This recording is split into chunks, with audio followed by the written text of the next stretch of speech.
Assalamualaikum warahmatullahi wabarakatuh. Selamat berjumpa kembali dengan teman-teman semuanya. Pada YouTube kali ini kita akan kembali kepada sejarah mengenai kerajaan Sunda Galuh yang dihubungkan dengan keberadaannya Satrio Piningit yang pada akhir-akhir ini cukup banyak dibicarakan oleh semua kalangan, semua orang, bahkan barangkali beberapa sesepuh atau beberapa politikus yang selalu mengaitkan hal ini dengan cerita Satrio Piningit, walaupun tidak semua orang membicarakan seperti itu karena ada sebagian besar masyarakat yang tidak mempercayainya, karena memang Satrio Piningit sejak dulu itu tidak pernah muncul. Pengertian seorang Satrio Piningit dengan Ratu Adil Imam Mahdi itu jauh berbeda. Makanya orang selalu beranggapan bahwa kenapa Satrio Piningit itu tidak pernah muncul atau belum pernah muncul. Di YouTube sebelumnya sudah kami sampaikan alasan-alasan kenapa Satrio Piningit tidak muncul, dan ada kemungkinan besar bahwa seorang Satrio Piningit di Nusantara ini adalah masih keturunan raja-raja terdahulu, mungkin campuran, mungkin perkawinan antara suku barangkali seperti itu, dari raja A ke raja B, menurunkan seorang cucu atau cicit yang akan kelak menjadi seorang Satrio Piningit yang lulus menjadi seorang Ratu Adil. Nah, untuk kali ini dalam rangka menghadapi 17 Oktober, di mana kejadian 17 Oktober adalah peristiwa yang sangat hebat dan dilupakan oleh orang-orang Sunda, terutama keluarga saya, bahwa tertutupnya orang-orang Sunda Galuh, orang Sunda pada umumnya di wilayah Jawa Barat dan di luar Jawa Barat adalah karena kekalahan secara biometafisika atau metafisika. Artinya bahwa di Perang Bubat itu diceritakan oleh para sejarawan bahwa itu merupakan kekalahan perang atau pernyataan Bubat dari kerajaan Majapahit berhadapan dengan kerajaan Sunda Galuh. Sesungguhnya itu berbeda. Cerita yang sebenarnya adalah bahwa Perang Bubat itu sesungguhnya pernikahan antara kerajaan Sunda Galuh Pananjung, yaitu Nyidyah Pitaloka Citalesti, itu menikah dengan raja dari kerajaan Majapahit, yaitu Hayam Wuruk. Itu direncanakan akan menikah di bulan Oktober, akan tetapi tidak pernah terjadi karena ada pengkhianatan Bubat. Dan yang kami sampaikan adalah siapa-siapa saja, raja-raja mana saja yang selamat dari Perang Bubat, karena beliau tidak ikut dalam rombongan, akan tetapi berangkat terlebih dahulu ke daerah Ngawi di kerajaan Majapahit. Nah, kerajaan Majapahit sendiri oleh sejarawan tidak pernah ditemukan keratonnya, lokasinya, makam-makamnya itu tidak pernah ditemukan sampai hari ini. Hanya keluarga kami yang tahu di mana makam-makamnya keluarga besar kerajaan Majapahit, kemudian juga keluarga besar kerajaan Sunda Galuh. Jadi sebenarnya adalah pernikahan dari kerajaan Sunda Galuh Pananjung dengan kerajaan dari Majapahit yang sesungguhnya masih bersaudara, masih ada ikatan persaudaraan dengan kerajaan Sunda Galuh yang namanya Hayam Wuruk. Dan setiap nama-nama raja di kerajaan Majapahit itu selalu menggunakan nama samaran, sengaja itu oleh orang-orang Yahudi seperti itu. Sedangkan di kerajaan Sunda Galuh tidak pernah ada yang namanya samaran, jadi nama asli, nama ketika dirobakan siapa, dan tidak pernah menggunakan misalnya Prabu Siliwangi 1, Prabu Siliwangi 2, 3, itu tidak pernah, karena itu adalah yang seperti itu adalah hak mereka untuk menyebutkan nama itu. Tapi kalau Sunda Galuh tidak, karena keaslian sebagai penduduk Nusantara barangkali seperti itu, ilmu juga asli. Nah, kenapa Perang Bubat itu tidak pernah disampaikan oleh keluarga kami sejak terjadinya Perang Bubat tahun 1432. Ini berhubungan dengan nyawa, berhubungan dengan politik, berhubungan dengan penjajahan, berhubungan dengan agama sesungguhnya. Orang-orang tidak akan pernah mengerti secara keseluruhan. Nah, yang selamat di rombongan Perang Bubat yang jumlahnya 368 per 1 orang, itu yang selamat itu 61 orang. Dan yang gugur 370 orang, 307 orang, termasuk Maharaja Linggabona Sakti, kan, Pangeran Gagak sejajar, yang sudah saya ceritakan itu sebelumnya. Nah, sekarang raja-raja yang selamat dari Perang Bubat karena tidak ikut rombongan pengantin, tapi dia berangkat dulu karena raja-raja Sunda Galuh umumnya yang di bawah kelebatan Sunda Galuh itu adalah merupakan pasukan Laskar Ababil. Kalau orang mengenalnya itu pasukan hitam, pasukan Prabu Siliwangi, pasukan setan, pasukan apalah namanya kan, kalajengking, kobra gitu, yang jelas itu adalah pasukan Laskar Ababil yang dibentuk oleh keluarga kami Mahaprabu Siliwangi Dewa Agung. Itu memang diciptakan karena raja-raja terdahulu, baik raja pertama sampai terjadinya perang Bubat itu, beliau itu almarhum sudah mengetahui bahwa kerajaan Sunda Galuh akan hilang oleh seorang pengkhianat. Nah, hanya waktunya, tempatnya beliau tidak tahu, tapi itu akan hilang dan terbukti kerajaan Sunda Galuh hilang. Sesungguhnya kalau kerajaan Sunda Galuh ada dua kerajaan yang belum dibuka atau memang dia masih utuh, yaitu kerajaan Sunda Galuh dan kerajaan Sunda Galuh Pajajaran yang ada di Purwakarta, itu masih utuh. Berbeda dengan kerajaan yang lainnya, memang itu sudah dihancurkan oleh pasukan Gajah Mada yang dibawa dari NTT-NTB, kemudian oleh kolonial Belanda sendiri dihancurkan sengaja. Seperti Majapahit sesungguhnya menghancurkan oleh Belanda untuk menutupi sejarah, untuk memutarbalikkan fakta dari sejarah, karena sesungguhnya kerajaan-kerajaan Nusantara tidak pernah berperang kecuali perang Bubat, perang Sandusukan, dan perang Panjang, hanya 3. Tidak pernah pula saya bantah kerajaan Mataram menyerang kerajaan Sunda Galuh sejak kapan, itu tidak pernah. Saya resmi menyatakan seperti ini, tidak pernah. Pembuktiannya saya minta lihat dari Mataram, pembuktiannya seperti apa, kenapa tidak membantah, kapan menyerangnya, itu tidak pernah. Kayak kerajaan Banten menyerang Sunda Galuh tidak pernah, kerajaan Cirebon menyerang Sunda Galuh tidak pernah. Kerajaan Sunda Galuh dipindahkan pada tanggal 17 Oktober 1409. Jadi makanya kan pembualan sejarah itu untuk apa? Untuk menggelapkan sejarah yang sungguhnya. Makanya orang-orang Sunda itu tertutupi oleh kabut gelap, baik lahiriah maupun batiniah. Makanya kita buka nanti 17 Oktober. Apa yang akan terjadi, kita lihat ke depan. Kemampuan metafisikanya, apakah orang Sunda Galuh akan kalah, ataukah yang lain akan kalah, akan diambil ilmunya. Kalau sampai saya kalah, saya akan tergelepar. Nanti kita akan secara langsung untuk mengambil ilmu itu agar supaya kita buktikan. Dengan Yogyakarta silahkan, Keraton, di mana di Cirebon silahkan, kita akan buktikan nanti di tanggal 17. Dan sebelumnya Kamis malam Jumat pun sudah kita ambil mana yang lebih kuat, kalimatnya Sunda Galuh atau kerajaan yang lain. Sejarah kita buktikan dengan biometafisika. Lahiriahnya nanti kita akan buktikan di mana keberadaan kerajaan Sunda Galuh, di mana makam-makamnya secara ilmiah maupun non ilmiah, akan kita buktikan. Ini adalah sejarah-sejarah yang ketika raja-rajanya selamat dari perang Bubat, kemudian terjadilah perang Sandusukan, kemudian perang Panjang, penyerbuan kerajaan Sunda Galuh ke kerajaan-kerajaan di daerah Jawa. Bukan untuk membunuh orang Jawa, tak akan membunuh antek-anteknya Gajah Mada sampai ke Benteng Kumitil. Hanya dalam satu malam merata semuanya. Rata orangnya, bangunannya yang nggak diratakan. Yang di Ngawi itu oleh Belanda, bukan oleh Sunda Galuh. Yang dikumutir oleh Belanda, bukan oleh Sunda Galuh. Sesungguhnya dihancurkan untuk menutupi sejarah. Memang pada saat itu Belanda belum masuk. Yang masuk itu Kadipaten Holland, dan orang Yahudi sudah masuk tahun 1290. Diceritakanlah perang Bubat, karena untuk Kadipaten Holland masih berada di bawah kekuasaan Romawi. Romawi saja tidak mampu untuk menyerbu kerajaan Sunda Galuh, apalagi kerajaan yang lain. Maaf, tidak akan pernah mampu untuk menggempur kerajaan Sunda Galuh. Itu tidak akan pernah mampu. Romawi saja tidak. Hanya dia memerintahkan kepada Kadipaten Holland untuk menundukkan Sunda Galuh, tapi tidak berani dia. Tidak berani, makanya menyusup dia ke Pulau Sumatera, kurang lebih 1000 orang itu.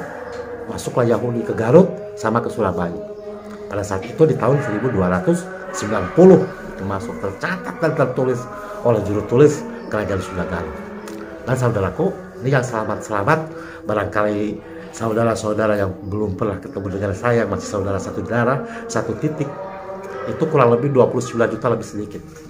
Itu kekerabatan Sunda Galuh yang berada di Indonesia sekarang, itu 29 juta lebih sedikit.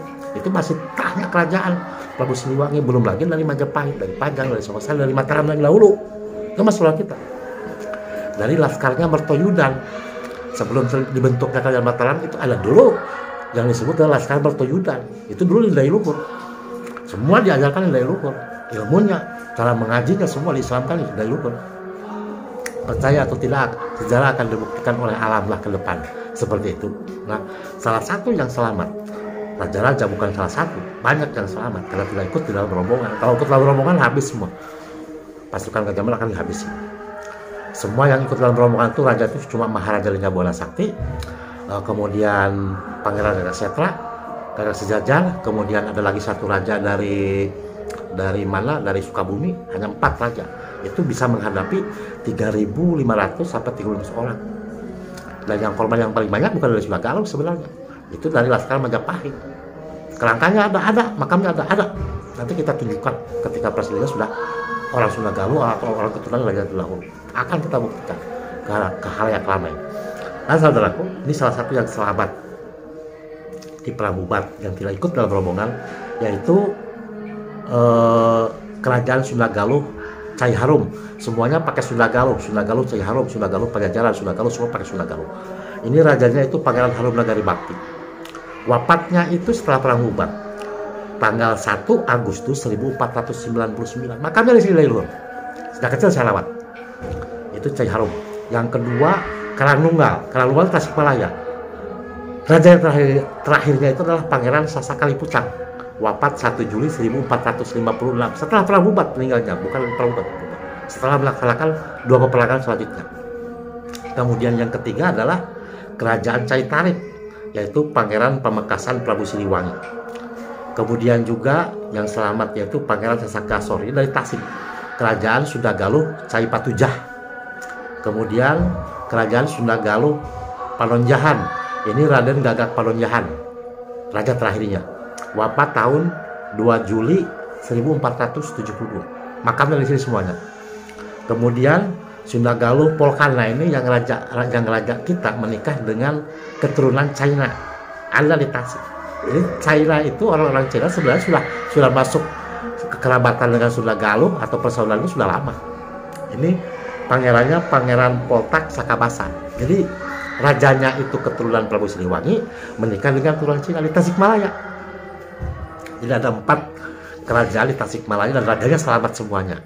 Ikut dalam perang Sandusukan, kemudian perang Panjang. Kemudian dari Garut, Sunda Galuh Galhut itu Pangeran Sukmakarna Purbawisesa. Beliau tilem 15 Mei 1439. Nah, makamnya di Leluhur di sini, semuanya di Leluhur. Kemudian dari Sunda Galuh Pagaroyong sama selamat juga. Pangeran Kalimusi. Pangeran Kalimusi ini wafat pada tanggal 2 Juli 1501 Masehi. Beliau semua yang raja-raja tidak kembali ke kerajaannya karena istrinya dibunuh, anaknya dibunuh tidak kembali. Sampai beliau meninggal itu jenazahnya itu tidak ditemukan. Karena dibuang ke Kali Serayu sama dengan Kali Cijolak. Makamnya itu termasuk Jejak Pitaloka setelah itu dibuang ke Kali Serayu oleh Gagah. Nah kemudian Sunda Galuh Pangkali, ini daerah Ciamis ini, Ciungwanara. Nah itu Ciungwanara hanya satu-satunya kerajaan di kerajaan Sunda Galuh yang tidak menganut agama Islam, yaitu Pangeran Ciungwanara yang tempatnya itu ada di sebelah kiri di daerah Ciamis. Itu bukan istana, itu tempat perjudian, memang tempat mabok tuh di situ. Pada saat itu ada yang dibunuh bukan oleh Gajah Mada atau pasukannya, tapi oleh Pangeran Alibasa Wijaya Kusumaningrat. Jadi raja dari Kerajaan Hulagung, karena diperintahkan oleh Maharaja supaya ikut dalam rombongan besok untuk berangkat ke Ngawi, dia tidak mau dalam keadaan sedang berjudi. Makanya terjadilah pertempuran, makanya ditumbak tubuhnya itu sampai tembus ke bawah, ke sini sampai ke sini, dibuang ke kali di sebelahnya persis di Ciungwanara. Itu kenyataan. Dalam catatan itu kenyataan. Itu keluarga keturunan dari Tolomo Tarumanegara. Karena Tarumanegara itu dipindahkan ke Bali, bukan dipindahkan karena mereka ke Bali karena menghormati agama Islam. Nah, orang Islam pun menghargai orang-orang Hindu, keluarga kita. Makanya udah saya ceritakan itu sebelumnya bahwa di kerajaan Sunda Galuh itu masjid itu cuma satu. Akan tetapi di setiap rumah itu ada musola. Di luar rumah gitu, ada tajuk. Itu seperti itu. Semuanya yang tajuk, ada tajuk orang Islam, pasti ada tajuk di luar rumah. Nah, kemudian Sunda Galuh Majalengka ini, orang Majalengka ini ada kerajaan di sana, kan raja terakhirnya yaitu Pangeran Madangkara. Itu Pangeran Madangkara itu wafatnya 2 Agustus 1451. Bahkan beliau menyaksikan ketika kepindahannya kerajaan Sunda Galuh dari Sukasari ke Kutai Lama Anggana, daerah Kalimantan Timur. Nah kemudian Sunda Galuh Pajajaran, ini Pangeran Kujang Cakrabirawa. beserta dengan apatinya, apati Purwa. Nah, kalau Pangeran Kujang sendiri itu tilem atau wafat itu 1 Juni 1459. Ini orang Purwakarta ini. Itu raja yang ke-11 sampai ke-berapa ya? Itu nanti ada apa akan kita angkat ke YouTube. Mungkin setelah nanti 17 Oktober karena saya waktunya mungkin nggak keburu lah. Saya minta izin ke leluhur nanti untuk disampaikan nanti setelah 17 Oktober. Karena 17 Oktober itu penentuan di sisi biometafisika, apakah orang Sunda Galuh akan menang atau akan kalah, kan seperti itu. Kalah dalam perang biometafisika. Sesungguhnya peperangan sudah ada, tapi tinggal yang lain aja yang ilmunya belum diambil, ya kita akan ambil seperti itu. Berteluhur akan diambil, kita buktikan nanti malam Jumat setelah jam 12. Kalau yang punya keris, ya orang Jogja, orang manapun, kita dilihat telekolannya apa enggak. Nah, seperti itu, termasuk dalam dirinya ya, nanti akan ketahuan. Kemudian kerajaan Sunda Galuh, Surna Galuh ada di Tasikmalaya. Ada 4 Tasikmalaya itu kerajaan karena pusat perdagangan pada saat itu, yaitu raja terakhirnya adalah Pangeran Surna Galuh. Beliau tilem atau wafat 12 Mei 1441.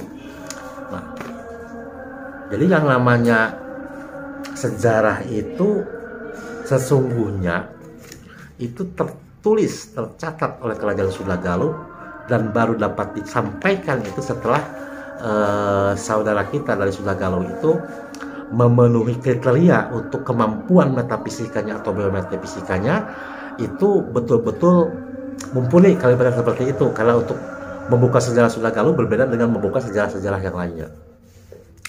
Kemudian juga ada yang selamat, yaitu Pangeran Mangkubumi itu dari Sukabumi, kerajaan Sukabumi, Sunda Galuh, Cai Badak. Nah, itu di Sukabumi.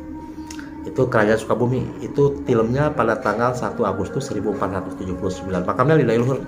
Nah, salah satunya beliau ini yang menyaksikan atau ikut memindahkan kerajaan Sunda Galuh dari Sukasari ke Anggala Kutai Lama. Makanya nggak heran kalau Pak Jokowi memindahkan istana itu dari Jakarta ke Kalimantan Timur. Kami nggak heran, sudah diprediksi dari tahun-tahun.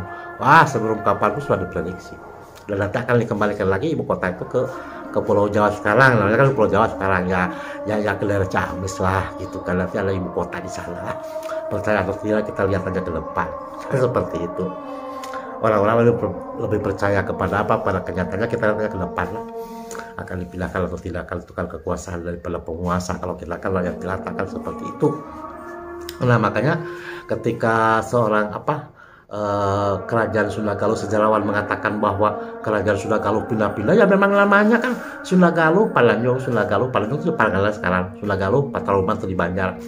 Semuanya pakai Sunda Galuh, seolah-olah sejarawan itu kerajaan Sunda Galuh itu berpindah-pindah. Pindah memang betul satu kali dari Garut menuju ke Sukasari, setelah itu pindahkan lagi ke Anggana, Kutai Lama. Jadi nanti pun akan ada 3 kali lah pemindahan ibu kota dari Jakarta ke mana? Ke Kutai ya, nanti balik lagi lah ke mana aja, ke Ciamis lah. Kalau yang pertama berdiri kerajaan tertua di Indonesia itu bukan Samudra Pasai, bukan siapa, tapi kerajaan Sunda Galuh. Tapi sejarawan kan nggak mau berhubungannya dengan politik kan, kekuasaan. Kalau orang Yahudi ingin menguasai Indonesia tapi tidak bisa kan. Orang Yahudi aja yang tolol, nggak mampu kan membunuh Maulana Rahman kan. Kan seperti itu. Jadi kita mudah-mudahan ya di bulan Oktober, karena bulan Oktober mesti diwanti-wanti, karena bulan Oktober ini adalah bulan penuh kebahagiaan, bulan penuh penderitaan. Sedih, sangat menyakitkan karena terjadinya perang bubat itu ratusan nyawa dihianati, meninggal di tanggal 17 Oktober, termasuk hampir bersamaan tapi waktunya berbeda, tapi tanggalnya sama. 17 Oktober itu wafatnya Sanghyang Sagala yang merupakan pendiri dan raja pertama kerajaan Sunda Galuh. Kemudian juga Mahaprabu Siliwangi wafatnya 17 Oktober 1933. Nah, begitu saudaraku. Mudah-mudahan saudaraku dapat berpikir lebih demokrasi lah kan. Kalau dengan demokrasi kan ada pemilihan kan. Dengan demokrasi kan tercipta kemakmuran seperti di negara kita kan. Mudah-mudahan kan seperti itu. Kalau soal ke depan yang saya ceritakan sebelumnya 2023 akan terjadi seperti apa, ya bukan saya ngomong. Orang saya mah orang pinggiran, orang bodoh ya, orang nggak punya ilmu apa-apa kan. Saya mah nggak punya jampi-jampi, nggak punya keris, nggak punya apa-apa. Seperti itu kan. Mudah-mudahan saudaraku semuanya dapat dimengerti, dapat sama-sama selamatlah di akhir zaman di Dakar Dukon. Terima kasih saudaraku. Wassalamualaikum warahmatullahi wabarakatuh.